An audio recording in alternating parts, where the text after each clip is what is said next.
Welcome to Pete's Property Podcast, brought to you by Buyers and hosted by Pete Wargent, buyer's agent, finance and real estate expert, and all-round property guru, plus published author. Join Pete for 30 minutes as he chats all things property with a new guest each week. Learn practical tips from the movers and shakers in the property industry and well-known personalities sharing their property journeys. G'day, welcome to this week's episode of the Pete Wargent Property Pod. I'm delighted today to have a very special guest. We've got Antonia Mercarella, the CEO of the Real Estate Institute of Queensland. Welcome, Antonia. Thanks so much for coming on. Thanks so much for the invite. Great to be with you. I'll just run through a very brief bio. So you're currently the Chief Executive Officer of the REIQ, an accomplished CEO and also solicitor with over 2 decades experience in the real estate and property sectors. And of course, you're known as one of the most influential people in Queensland real estate, also Queensland business. And we've seen you across all of the media over the years. So why don't we just, to kick off, why don't we talk a little bit about what you do at the REIQ? And for people who aren't familiar, to explain for our listeners, what does the REIQ do and what function does it play in the real estate market?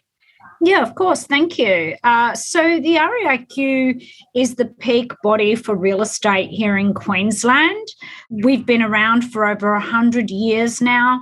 We are the voice of the real estate profession in Queensland. So certainly our role is to support the real estate industry in Queensland, but broader than that, really our job is to make sure that the regulatory, policy and legislative settings are right to allow real estate transactions to be facilitated as easily and seamlessly as possible. So whilst we are focused on real estate professionals and serving real estate professionals, we do have a role to play in terms of educating the community about real estate, supporting consumers with information that they need to be able to successfully buy and sell real estate, or how to choose the right real estate practitioner. A big part of our role is advocacy. So we spend an enormous amount of time and energy advocating for legislative change or responding to proposed legislative change. And we really try and see it from a range of different angles. And so obviously, yes, we're concerned about protecting real estate professionals, but we're also concerned about protecting real estate transactions and making sure that government, to use a technical term, doesn't stuff it up. Well, let's talk. This is very topical, of course. I think the word unprecedented has been overused a bit over the past few years, but it's been a very unusual few years for the real estate market, like everybody else around the country. In early 2020, a lot of things were closed. I guess Queensland in some ways less impacted, certainly up our way at Noosa, less impacted than maybe some of the other parts of the country. Then, of course, things came roaring back. And I think unlike the big capital cities, Sydney and Melbourne, population growth into Queensland has continued at a very high level, particularly interstate migration. So, of course, housing supply is a big issue at the moment. But then I was completely broadsided by the announcement of this new proposed land tax in Queensland, which is now, of course, very topical. Could you explain, first and foremost, for our listeners, what the proposed land tax is designed to do? Of course. Well, probably the first thing I'll say is it's no longer proposed. Unfortunately, it has passed. The legislation has passed in Parliament.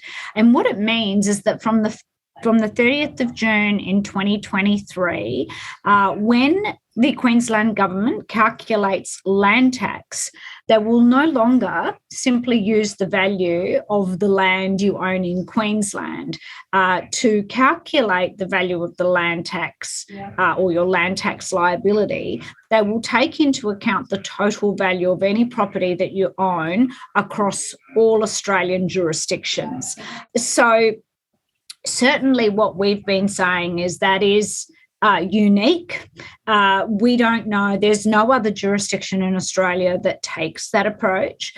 From our perspective, we have called it illogical because, of course, land tax is a state tax. That money that is gathered up and generated through land tax is used within Queensland. So, like every other Australian jurisdiction, normally land tax is calculated based on the value of property you own within those borders. So this is certainly something very new. It is unprecedented in Australia.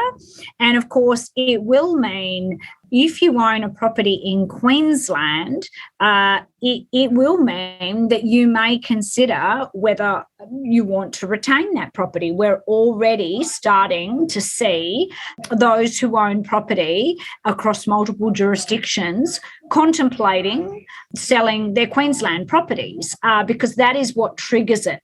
So even if, for example, you only own one property in Queensland, because it takes into account the value of all of your property across all jurisdictions, it does potentially mean that previously you may not have had to pay land tax, but you will now need to pay land tax under this regime. And indeed, if you look at the government's own website, they give an example of fictitious character, Lena, and in it, it talks about her owning property that has a taxable value of $745,000. And in this example, she basically goes from paying just a little over $1,500, and under the new land tax regime, she's paying close to $8,500 in land tax. So very, very significant. And that's just one example on the Queensland government's own website.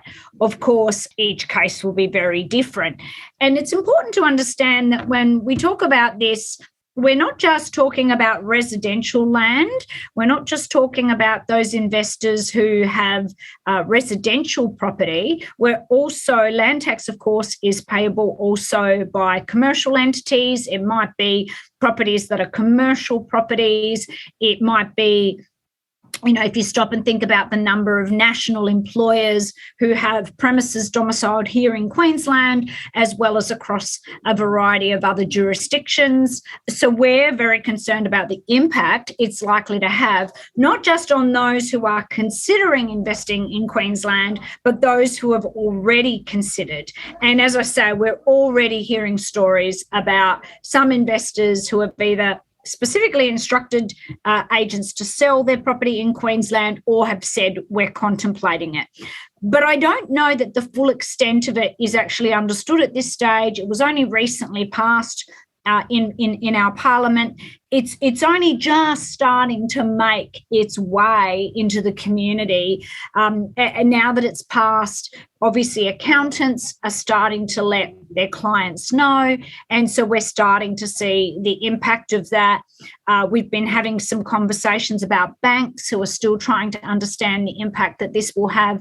Its full impact is yet to be understood, but certainly it's a surprise. And we are not happy about it, as you would expect. Yes, I mean, usually when there's a change to tax legislation, there's often a positive and a negative. And I guess I suppose the original idea was funding of infrastructure and raising $20 million or so for that purpose. But it seems in this instance, as you pointed out, we'll end up with a negative impact on commercial tenants and commercial landlords with rents rising, but also residential landlords and renters. And there don't seem to be many positives because I guess ultimately this is just going to deter investment in Queensland. So as you pointed out, this is not a proposed tax, it's a prospective tax. So there's a lot of these problems have yet to come to the fore. I mean, I've spoken to clients who, for example, live in Melbourne and they've just got one rental property in, say, Gladstone. And of course, they have to sell because, a cheap unit somewhere in Queensland now gives rise to, in some cases, thousands of dollars of land tax per annum, which is completely illogical. Now, it's a few years under the bridge since I did my tax exams, Antonia, but this seems to go against all of the principles of taxation as I understand them in terms of matching the asset and the levy and so on. But I mean, it seems almost borderline unconstitutional. But Yes. that to one side, I mean, how is this even going to be enforceable without access to property records in other states? How will that work? These are all good questions. I'm not sure I have the answers you're looking for. In respect of the issue of constitutionality, a number of people have come out and questioned that. Although I am a lawyer by trade, I don't pretend to have specific expertise when it comes to constitutional law, but certainly there are a number of lawyers and others who have questioned whether it is constitutional. I'm yet to see anyone specifically bring an action, if you like, but I wouldn't be surprised if someone with very deep pockets does try to challenge it based on it being potentially falling foul of constitutional law. That hasn't happened at this stage, but certainly that's one of the issues that's floating around out there. But I think the second question, which relates to its enforceability or indeed how it will be monitored, look, I think the reality is that there is no system other than an honesty system. Recently, during estimates, questions were posed to the Treasurer and the Under-Treasurer. It's quite clear that there's an expectation that people will simply confess. There is no formal system in place whereby each state and territory can just go to some sort of a register that they share to see what property is held by an individual or an entity across the nation. You might get some cooperation between like-for-like governments, but again, I think sometimes the population misunderstands or perhaps has a false impression that there are more sophisticated processes and systems behind the scenes than what actually do exist. So it is very much going to be based on an honesty system, and obviously that therefore means that certain people and entities will certainly disclose what they own and will pay their land tax liability in full. And as always, there will be those who might decide to run the risk and not perhaps be truthful about it. But I do think also on that point, this is one of the arguments we've made, where you look at it and government has said, the Treasurer has guessed that it's likely to raise somewhere in the vicinity of 20 mil, but just the administration alone around this thing, you have to wonder about its true value and whether there is actually a genuine financial benefit after all of that on balance. So look, it remains to be seen. Again, there's very little modelling around this, and there's still a lot of confusion. We've had a number of individuals and companies calling us, wanting advice from us. And of course, it's very difficult for us to give advice on this issue, firstly because certainly we're not taxation experts, but also because, frankly, there's very little detail at this stage available on it. A lot of accountants are out there scratching their heads, and a lot of us are wondering how it will actually play out. We are hopeful. We are calling on the government to actually repeal these new laws. We think there's still time to do so. We are working hard behind the scenes with a range of other stakeholders to try and really encourage the government to rethink this. We think it's a really unwise move, and certainly timing-wise, it's really dreadful. We are in the throes of one of the worst, well, not one of the worst, probably the worst rental crisis here in Queensland. Our vacancy rates are obscenely low. Now, that's not something that's unique to us, but certainly Queensland is feeling it much more than virtually anywhere else in Australia. We've, of course, seen over the last couple of years an extraordinary number of people coming here to Queensland. Our interstate migration rates are very, very high. You would have seen the data around how many Victorians and people from New South Wales have come to Queensland and how few have left Queensland during COVID. Now, there's much to be said about that, and we welcome people coming to the Sunshine State. But of course, it's meant that our vacancy rates are incredibly low at the moment. And then obviously outside of rental issues, we've also got construction crisis on our hands, very difficult to build anything at the moment. And of course, whilst we still offer relatively good affordability here in Brisbane, particularly when compared with Sydney and Melbourne. And in fact, just today, the Palaszczuk government has announced that they will host a housing summit.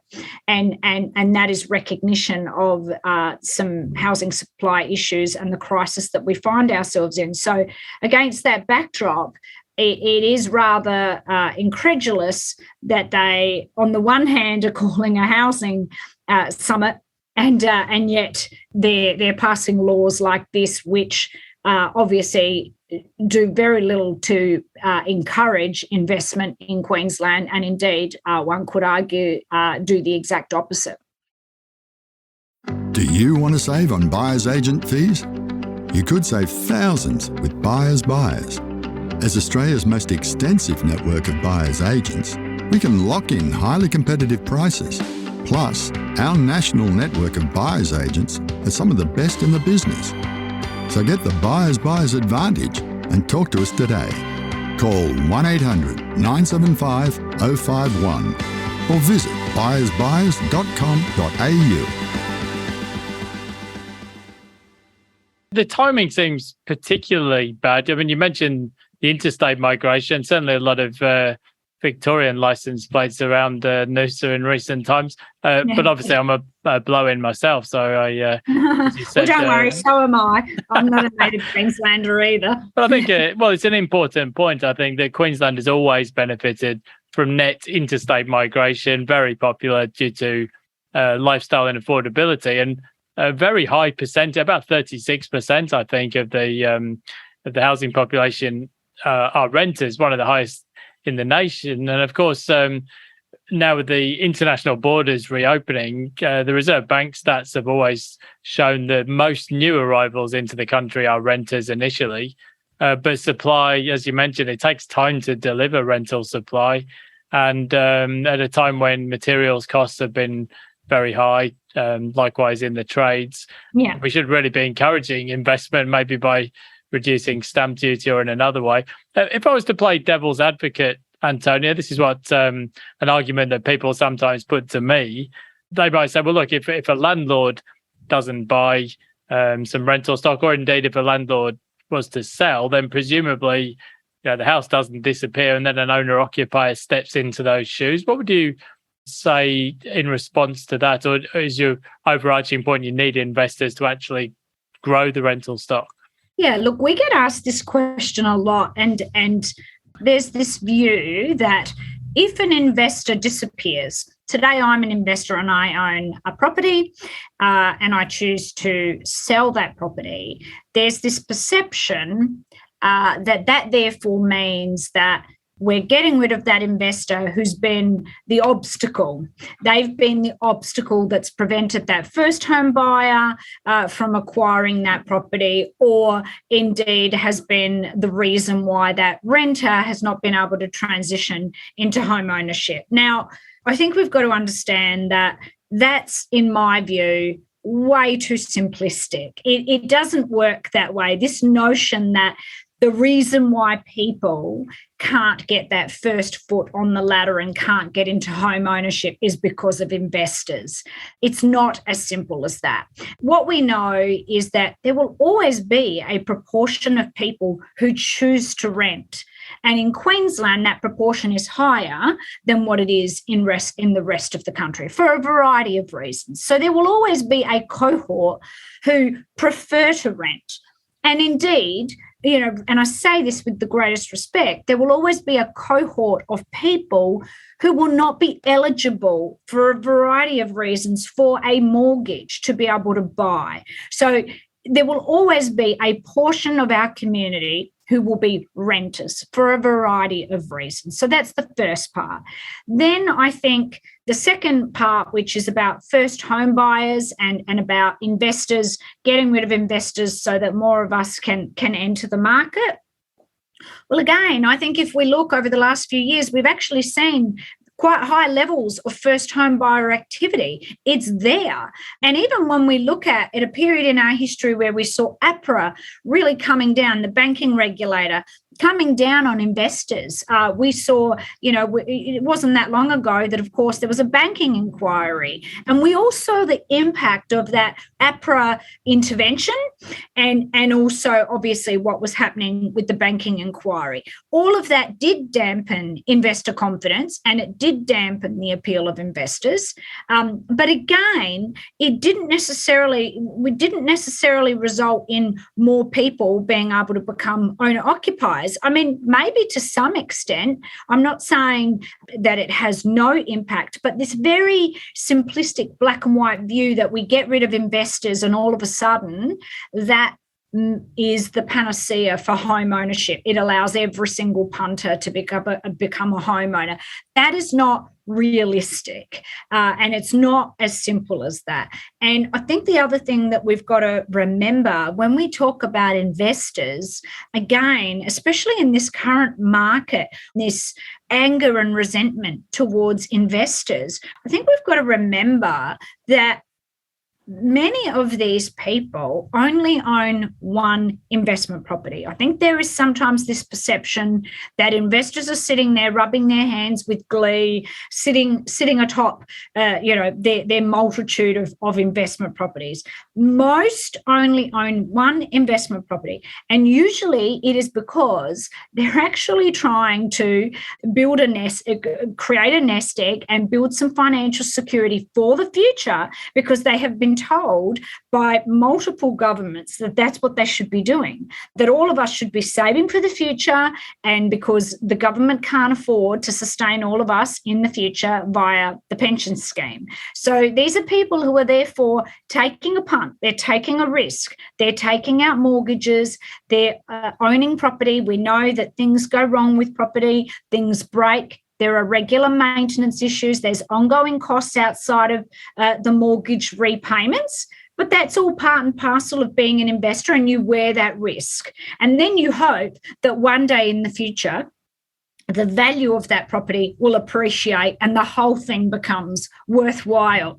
Now, sometimes that plays out really well, but it doesn't play out spectacularly well all the time, and you take that risk. So I think we've got to understand that here in Queensland, 36% of Queenslanders rent their homes, and the vast majority of those rental properties, make no mistake, they are provided by the punter in the street, the private mum and dad investor. The government provides just under 4% of housing for Queenslanders via social housing, so quite small, and the majority, the lion's share, comes from private investors. So, and of course, what we know is that because of negative gearing, I will acknowledge that.